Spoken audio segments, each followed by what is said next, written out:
ஆத்மாவை நிலையாக வைத்துக் கொள்வது எப்படி, நம்முடைய ஆத்மாவை நிலையாக வைத்துக் கொள்வது எப்படி என்பதை குறித்து இன்றைக்கு நம்ம பார்க்க போகிறோம். இன்னும் பல வாரங்களாக எத்தனை நாள் அதை பார்க்க முடியுமோ அத்தனை நாள் பார்க்கலாம் விலாவாரியாக.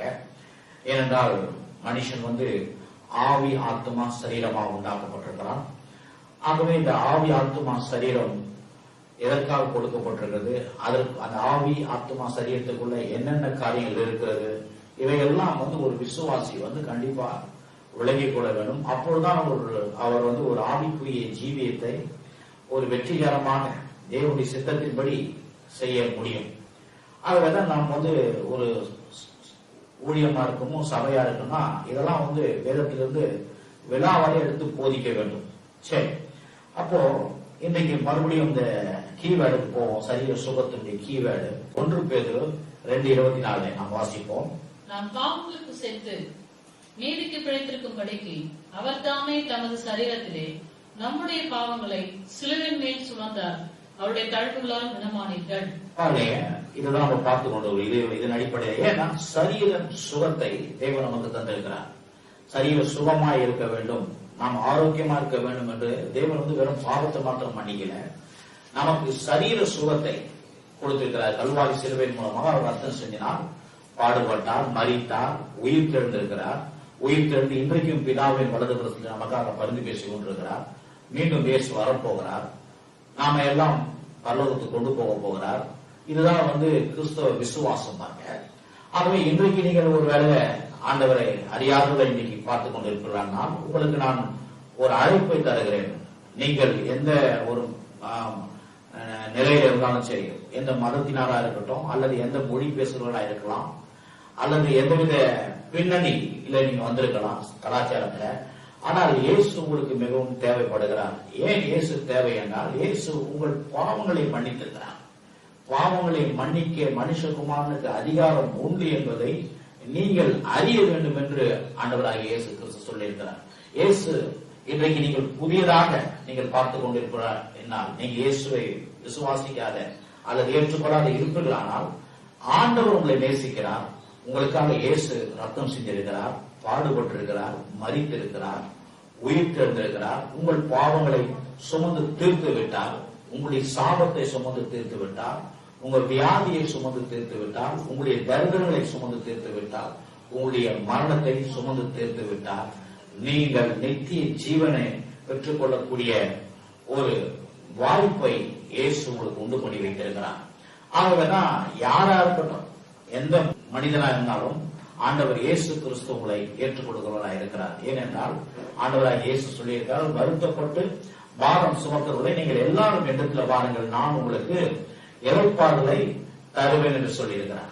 ஆகவே நீங்க எவ்வளவு பெரிய ஒரு கஷ்டத்துல இருக்கலாம், எவ்வளவு பெரிய வேதனையில இருக்கலாம், உங்களுக்கு பாவம் மன்னிப்பு நிச்சயம் இல்லாத இருக்கலாம், ஆனா இந்த ஆண்டவராக இயேசு கிறிஸ்து உங்களுக்கு பாவம் மன்னித்து நிச்சயத்தை கொடுத்திருக்கிறாரு. அதை நீங்க விசுவாசிக்கும் பொழுது, இயேசுவே என் ஆண்டவர், இயேசுவே என் ரட்சகர், இயேசுவே மீட்பர் என்று, இயேசுவே என் தெய்வம் என்று நீங்கள் உள்ளத்துல விசுவாசித்து நீங்கள் அவரை கூப்பிட்டீர்களானால், அவர் உங்கள் உள்ளத்துல உங்கள் பாவங்களை கழுவி உங்களை சுத்திகரித்து தேவனுடைய பிள்ளையாக உங்களை மாற்றுவார். சரி, அது பாத்தீங்கன்னா இந்த ஆண்டவருக்கு நீங்கள் இடம் கொடுங்க, கர்த்தர் உங்களை ஆசீர்வதிப்பார், உங்களை தேவனுடைய பிள்ளையாக மாற்றுவார். சரி, இன்னொன்னு பாத்தீங்கன்னா இன்றைக்கு நம்ம தான் சரீர சுகம், அந்த சரீரத்துல சுகத்துக்காக தேவன் நமக்கு வாக்கு பண்ணியிருக்கிறார், வார்த்தைகளை கொடுத்திருக்கிறார், நிறைய வாக்குத்தத்தங்களை கொடுத்திருக்கிறார். சரீரத்தில் சுகமோடு இருக்க வேண்டும் என்பதற்காக சில நேரங்களில் இந்த சரீர சுகம் நம் கிடைக்காத இருக்கிறதுக்கு காரணம் என்ன, அதுதான் இன்னைக்கு பார்ப்போம். சரீர சுகம் நாம் அனுபவிக்க முடியாத சரீர சுகம் மாத்திரமல்ல, பொருளாதாரத்துல ஒரு ஆசீர்வாதம் அல்லது ஒரு ஆவிக்குரிய ஜீவியத்துல ஒரு ஆசீர்வாதம், ஒரு முழுமையா ஒரு ஆசீர்வாதத்தை பெற்றுக் கொள்ளாமல் இருப்பதற்கு காரணம் என்னன்னா, இன்றைக்கு அதான் சப்ஜெக்ட், நாம் ஆத்மாவை நிலையாக வைத்துக் கொள்ளாத போது, ஆத்மாவை சரியான விதத்துல நிலையாக வைக்கும் பொழுதுதான் தேவன் கொடுத்த எல்லா ஆசீர்வாதங்களையும் நாம் அனுபவிக்க முடியும். ஏனென்றால் மனுஷனை தேவன் ஆவி ஆத்மா சரீரமா உண்டாக்கியிருக்கிறார். இப்ப பாத்தீங்கன்னா ஆவி ஆத்மா சரீரம், ஆவியில 3 பகுதி இருக்குது பாருங்க. ஆவியில 3 பகுதி, மனசாட்சி இருக்குது, உள்ளுணர்வு இருக்குது, ஐக்கியம் என்ற பகுதி இருக்குது. இந்த ஐக்கியம் என்ற பகுதியில் தான் தேவன் வாசம் பண்ணுகிறார். மனசாட்சி ஒண்ணு இருக்குது, உள் உணர்வு ஒண்ணு இருக்குது. பிறகு பாத்தீங்கன்னா அதே போல ஆத்துமாவில 3 பகுதி இது. இதெல்லாம் வந்து மேலோட்டமா சொல்லுகிறேன். ஆத்துமாவில 3 பகுதி இருக்குது. சித்தம் கொள்ளுதல், உணர்ச்சி, அறிவாற்றல். இந்த 3 பகுதி இருக்குது. சரீரத்துல ஒரு 3 பகுதி, முக்கியமான 3 பகுதி இருக்குது. அது என்ன? ரத்தம், எலும்பு, சதை. சதை எதுக்காக? அழகுக்காக கொடுக்கப்பட்டிருக்குது. எலும்பு எதுக்காக கொடுக்கப்பட்டிருக்குது? தோற்றத்துக்காகவும் ஸ்ட்ரென்த்துக்காக கொடுக்கப்பட்டிருக்கிறது. ரத்தம் எதுக்காகனா சரீர உயிருக்காக கொடுக்கப்பட்டிருக்கிறது. அதே போலதான் ஆத்மாவில 3 பகுதி இருக்குது, ஆவியில 3 பகுதி இருக்குது. இப்ப பாத்தீங்கன்னா மனுஷனை எப்படி உண்டாக்குனார் தேவன் அப்படின்னு பாத்தீங்கன்னா வேத வல்லுநர் சொல்லுகிறார்கள். வேதத்திலிருந்து சில காரியங்கள் எடுத்து சொல்லுகிறார்கள். அவர் மண்ணினால மனுஷனை உண்டாக்கி ஜீவ சுவாசத்தை ஆதாமுக்கு ஊதினாராம், மனுஷனுக்கு ஊதினாராம். ஊதும் பொழுது இந்த சரீர மனுஷன் மண்ணினால் உருவாக்கப்பட்டிருக்கிறான். தேவன் ஜீவனை ஊதினார். இந்த ஜீவனை ஊதும் பொழுது இந்த சரீரத்துக்கும் இந்த ஆவியின் மனுஷனுக்கும் கனெக்ஷன் உண்டாகும்படியாக ஒரு ஆத்துமா என்ற பகுதி உருவாக்கப்பட்டது என்று வேத வல்லுநர்கள் சொல்லுகிறார்கள். அப்ப இந்த ஆத்துமா எதற்காக என்றால் இந்த ஆவியின் மனுஷன் உள்ளான மனுஷன் ஆவியின் மனிதனையும் இந்த சரீர மனிதனையும் இணைப்பதுதான் இந்த ஆத்துமா பகுதியாக இருக்கிறது. ஆகதான் பாத்தீங்கன்னா நம்ம ரட்சிக்கப்படுறோம். எப்படி ரட்சிக்கப்படுறோம் அப்படின்னு பாத்தீங்கன்னா ஆவியில ரட்சிக்கப்படுறோம். இயேசு உள்ளத்துல ஏற்றுக்கொள்ளும் போது நம்முடைய ஆவி புதுப்பிக்கப்படுகிறது. வேதம் சொல்லுகிறது, ஒருவன் கிறிஸ்துவுக்குள் இருந்தால் அவன் புது சிருஷ்டிப்பா இருக்கிறான், பழையவர்கள் ஒழிந்து போயின எல்லாம் புதிதாயின. எங்க புதிதாக்கப்படுகிறான் பாத்தீங்கன்னா மனுஷன் ஆவியின் பகுதி இருக்குது. இந்த ஆவியின் பகுதியில மனுஷன் புதிதாக்கப்படுகிறான். பாத்தீங்கன்னா இன்றைக்கு ஒரு கிறிஸ்தவ போதனை தான் வந்து மனுஷன் ஆவின் போதிக்கிறது. ஆனா உலக பிரகாரமான இந்த மன தத்துவங்கள்லாம் என்ன சொல்லப்படுதுன்னா மனுஷன் ஒரு சரீரம், அவனுக்கு ஒரு மனது கொடுக்கப்பட்டிருக்குது, ஆத்மா கொடுக்கப்பட்டிருக்குது, அவ்வளவுதான் தெரிய முடிய மனுஷன் ஆவியால் உண்டாக்கப்பட்டிருக்கிறான் என்பதை குறித்து இந்த உலக பிரகாரமான மக்களுக்கு இது தெரியாது பார்க்க. அப்போ தேவனிடத்துல வரும்பொழுதுதான் மனிதன் ஆவியா இருக்கிறான் என்று சொல்லப்படுகிறது. இன்னைக்கு பார்த்த ஆவினா என்ன நினைக்கிறாங்க மக்கள்? ஆவினா என்ன நினைக்கிறாங்க பாத்தீங்கன்னா பேய் தான் ஆவி. இல்ல, மனுஷன் ஆவியா இருக்கிறான், தேவன் ஆவியா இருக்கிறார். ஆவியான தேவன் ஆவிக்குரிய ஒரு மனுஷனை உண்டாக்கி இருக்கிறான். அப்போ இன்றைக்கு ரட்சிக்கப்பட்ட பிறகு நம்ம வந்து ஆவியில ரட்சிக்கப்பட்டுட்டோம். உள்ளான மனுஷன் ரட்சிக்கப்பட்டு தேவன் குடிகொண்டு இருக்கிறார், சரீர மனுஷனா இருக்கிறோம். ஆனால் மனது வந்து மர்மமாக்கப்பட்டு கொண்டு வருதுன்னு சொல்லப்பட்டிருக்கிறது. ஆகவே இந்த மனது பாத்தீங்கன்னா மனதுன்னா அந்த ஆத்துமா, அதை மனம் சொல்லுறாங்க. இந்த ஆத்துமா என்ன பண்ணுதுன்னா ஒரு ஸ்டெடி மைண்டா இருக்க மாட்டேங்குது. ஒரு ஆத்துமா என்ன பண்ண மாட்டேங்குது? ஸ்டெடி மைண்டா இல்ல. சொல்றாங்கல்ல, ஒரு ஸ்டெடி மைண்ட் இல்லப்பா அவனுக்கு ரொம்ப ஸ்டெடி மைண்ட் இல்ல, ஒரு வேலையில ஸ்டெடி மைண்ட் இல்ல, படிப்புல ஸ்டெடி மைண்ட் இல்ல, ஒரு குடும்ப வாழ்க்கையில ஒரு ஸ்டெடி மைண்ட் இல்ல சொல்லுவாங்க பாத்தீங்களா? அது உண்மை பாருங்க. அந்த ஸ்டெடி மைண்ட் இல்லாதனால என்ன ஆகுதுன்னா அந்த மனுஷனுக்குள்ள வந்து எந்த வாழ்க்கையிலும் ஒரு பெரிய ஒரு வெற்றி அடைய முடியாமல், எதிரியும் வந்து ஒரு முன்னேற்றம் அடைய முடியாமல் ஒரு சூழ்நிலை இருக்குது. இது பாத்தீங்கன்னா விசுவாசிக்கும் பொருந்தக்கூடியதா இருக்கு. உலக மக்களுக்கு மாத்திரம் இல்ல, விசுவாசிகளுக்கும் பொருந்தக்கூடியதா இருக்கிறது. ஆகவே தான் பாத்தீங்கன்னா 3 யோவான் 2ஆம் அதிகாரத்துல அங்க சொல்லப்பட்டது பாருங்க. நான் வாசிக்கிறேன். 3 யோவான் உங்களுக்கு தெரிஞ்ச வசனம். பிரியமானவனே, உன் ஆத்துமா வாழ்கிறது போல நீ எல்லாவற்றிலும் வாழ்ந்து சுகமா இருக்கும்படி வேண்டுகிறேன். பாருங்க, சுகத்தை குறித்து இங்க பேசுறாரு. சுகம் எப்படி வருகிறதுனா சரீரத்துல சுகம். ஏன்னா இந்த ஆத்மா வந்து ஆவியின் மனுஷனுக்கும் இந்த சரீர மனுஷனுக்கும் ஒரு பாலம் போல இருக்குது. இந்த ஆவியின் மனுஷன் பெற்றுக் கொடுக்கிற அத்தனையும் இந்த சரீர மனுஷத்துக்கு வேணும்னா இந்த ஆத்மா வழியில தான் வர வேண்டும். அதே போல இந்த சரீரத்துல ஒரு காரியம், இந்த சரீரத்துல ஒரு காரியம் நடக்கணும்னா கூட இந்த ஆத்துமா வழியில தான் வர முடியுமே தவிர இந்த ஆத்துமா தான் ஆவியின் மனுஷனுக்குள்ள பெற்றுக்கொண்ட தேவனிடத்துல பெற்றுக்கொண்ட எல்லா ஆசீர்வாதத்தையும் சுகத்தையும் ஆரோக்கியத்தையும் சகலவித நன்மைகளும் ஆவியில நிரப்பப்பட்டிருக்கிறான் மனுஷன். அந்த ஆவியில நிரப்பப்பட்ட எல்லா ஆசீர்வாதங்களும் இந்த ஆத்துமா வழியாக தான் சரீரத்துக்கு வர வேண்டும். ஆகவே தான் இங்க சொல்லப்பட்டிருக்கு, பிரியமானவனே உன் ஆத்துமா வாழ்கிறது போல நீ எல்லாவற்றிலும் எப்படி சொல்றாரு, வாழ்கிறது போல. அப்போ ஆத்துமா நல்லா வாழ்கிறது சொல்லியிருக்காரு.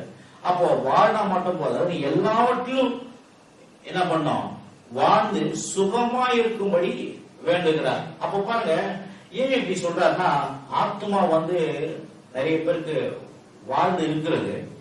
ஆனால் அந்த வாழ்ந்திருக்கிற ஆத்மாவிலிருந்து சரீரத்துக்கு எப்படிப்பட்ட ஆசீர்வாதத்தை எடுத்துக்கொள்வது என்பது தெரியவில்லை.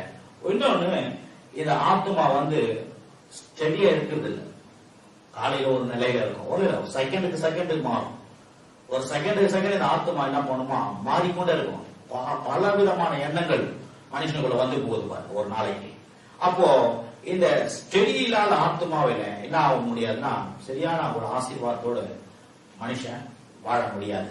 நான் உலகப்புற மக்களுக்கும் அடுத்த வாரத்தில் பேசுவேன். இன்னைக்கு உலகப்புறம் நீங்க சொல்றீங்க, ஆவியில ரட்சிக்கப்படாத கூட இருக்கிறாங்க, ஆனா அவங்க கூட வெற்றி அடைகிறாங்க, ஒரு தொழில வெற்றி அடைகிறாங்க, ஒரு படிப்புல வெற்றி அடைகிறாங்க, விஞ்ஞானியா இருக்கிறாங்க, டாக்டரா இருக்கிறாங்க. இவங்கெல்லாம் ஆவியில ரட்சிக்கப்படலையே, ஆவியில அவங்க ரட்சிக்கப்படல, ஆவி அவங்களுக்கு கிடையாது. ஆவி இருக்குது, ஆவி செத்த நிலையில இருக்குது. ஆனா உங்களுக்கு எனக்கும் ஆவி உயிர் செத்த நிலையில இருந்த ஆவியை இயேசு கிறிஸ்து மூலமாக தேவன் என்ன பண்ணாரு, ஒரு உயிர்ப்பித்திருக்கிறார். நம்முடைய புதிய ஆவியை கொடுத்திருக்கிறார். உலக மக்களுக்கெல்லாம் அங்கே ஆவி செத்த நிலையில இருக்கிறது, நமக்கும் அப்படிதான் இருந்தது. ஆண்டவராகிய இயேசுவை விசுவாசத்து நிமித்தம் நம்முடைய ஆவி உயிர்ப்பிக்கப்பட்டது, புது மனுஷனாக மாறணும். உலக மனிதர்களுக்கெல்லாம் அந்த ஆவி என்ற சப்ஜெக்ட் அவங்களுக்கு தெரியாது. நீங்களும் அப்படிதான் இருந்தோம். அப்ப ஆவி செத்த நிலையில இருக்கிறதுனால அவங்க எப்படி வாழ்றாங்கன்னா, மனதின் அளவுல தான் வாழ்றாங்க. இன்னும் கொஞ்சம் சொல்ல போனா சரீரத்தினால தான் மக்கள் வாழ்றாங்க.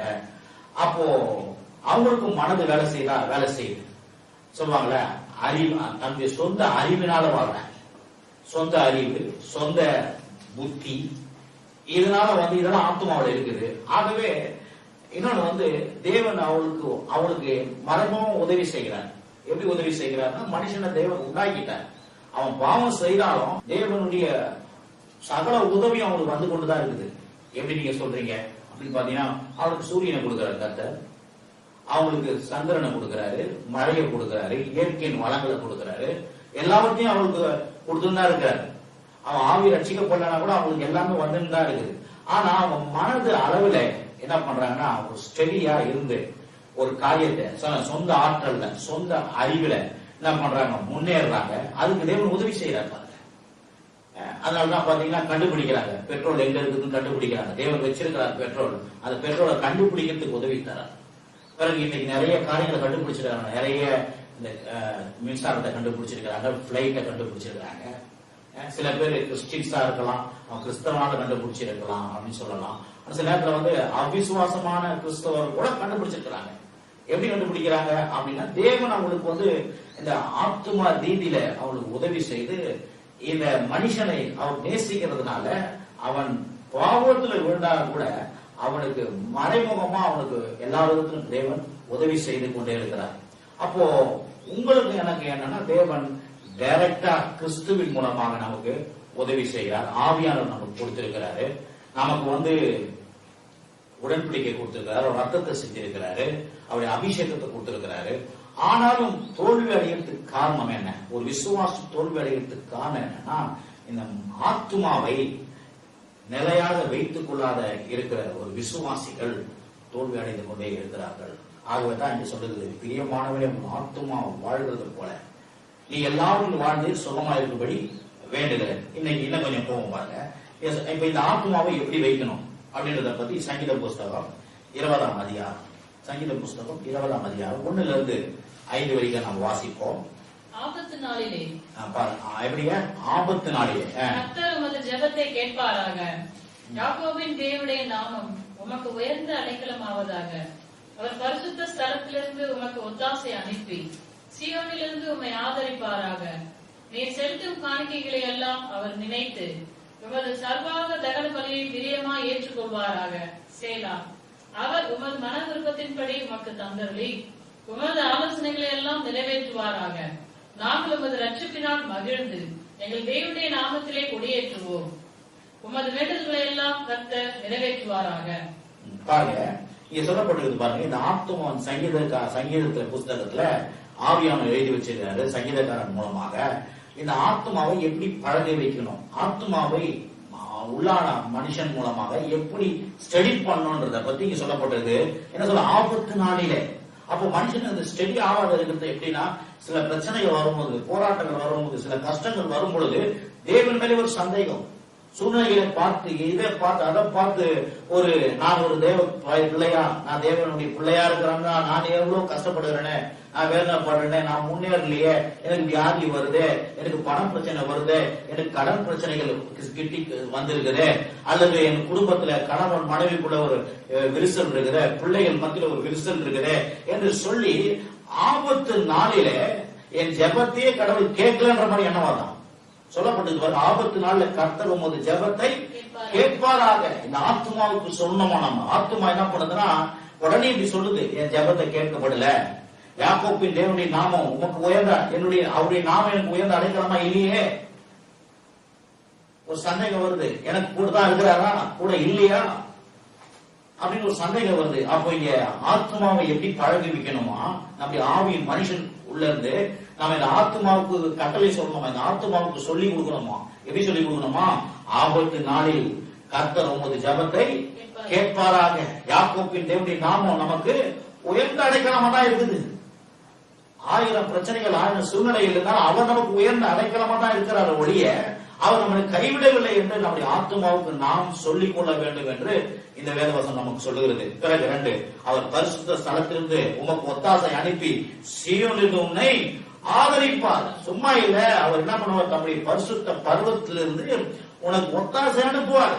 ஐயோ, இந்த டிக்கெட்ல மாட்டின்னு இருக்கிறேனே, இப்போ நெருக்கடியில மாட்டிக் கொண்டிருக்கிறேனே, பணம் பிரச்சனையா இருக்குது, வேலை இல்லாத பிரச்சனையா இருக்குது, ஏதோ வியாதியில இருக்குது, ஏதோ ஒரு நெருக்கடியில நீங்க மாட்டி, நான் எப்படி, எனக்கு ஒத்தாசை வருமா வரோன்ற அவர் நம்ம ஆத்மாக்குள்ள நம்ம சொல்லிக்கணுமா, அவர் பரிசுத்த ஸ்தலத்திலிருந்து உமக்கு ஒத்தாசை அனுப்பி சீயோனிலிருந்து உண்மை ஆதரிப்பார். அப்போ தேவனுக்கு அந்த ஆத்மா கிட்ட நம்ம சொல்லணுமா. இந்த ஆத்மா தான் பதறுது, இந்த ஆத்மா தான் என்ன பண்ணுது, கஷ்டப்படுது. ஏன்னா இந்த அந்த ஆத்மா மூலமா சரீரம் வாழ்க்கை பாதிக்கப்படுது.